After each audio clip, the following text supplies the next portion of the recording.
ఆ తల్లి తమిళనాడు రాష్ట్రానికి ఎక్స్ సీఎం. ఆ తల్లి పేరు జయలలిత.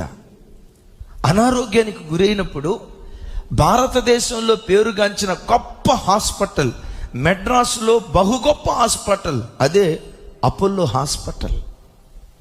అద్భుతమైన వైద్యులు, చక్కటి ట్రీట్మెంట్ ఇచ్చే నిపుణులైనటువంటి వైద్యులు ఆ హాస్పిటల్లో ఉన్నారు. మెడ్రాసులో పేరుగాంచిన అపోలో హాస్పిటల్లో ఆ తల్లిని జాయిన్ చేశారు. ఆ తల్లిని బ్రతికించాలని చూడండి, 75 రోజుల పాటు హాస్పిటల్లో ఉంచారు. ఏ విధం చేతనైనా తల్లిని బ్రతికించాలని ప్రపంచ దేశాల నుండి పేరుగాంచిన 22 మంది వైద్యులు వచ్చారు.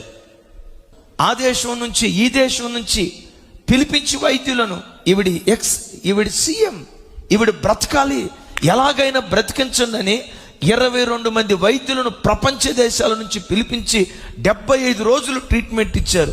ఆ 75 రోజుల ట్రీట్మెంట్కి దరిదాపుగా 7 కోట్ల రూపాయల ఖర్చు అయింది. ఆ తల్లి తరపు వాళ్ళు అన్నారు, 7 కోట్లు కాదు, అవసరమైతే 70 కోట్లు ఖర్చు పెడతాం. 70 కోట్లు కాదు, 700 కోట్లు ఖర్చు పెడతాం, బ్రతికించండి. ప్రపంచంలో ఉన్న మేధావులందరూ కలిసి బ్రతికించాలని ప్రయత్నం చేశారు. వీచే గాలిని, పోయే ప్రాణాన్ని ఎవ్వడూ ఆపలేడని విన్నామే.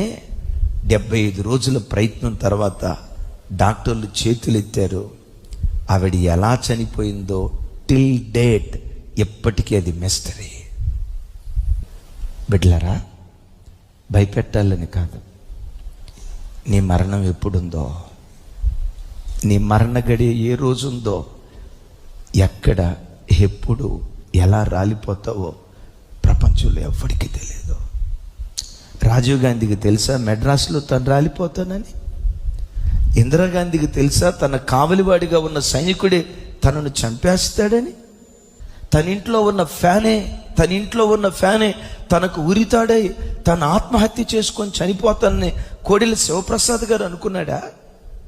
అరే, ప్రజల కొరకు నేను సేవ చేస్తానని, ఆ ప్రజల కొరకు పరిపాలన చేయటానికి ప్రయాణమే వెళ్తున్న వైఎస్ రాజశేఖర రెడ్డి గారు అంత అకాల మరణాన్ని ఆ రీతిగా పొందుతారని తాను అనుకున్నారా? బిడ్డలారా, మన కళ్ళ ముందు వారందరి జీవితాలు ఎలా ముగించబడ్డాయో ఒకసారి చూస్తారా? నీ జీవితం ఎప్పుడు, ఎక్కడ, ఎలా రాలిపోతుందో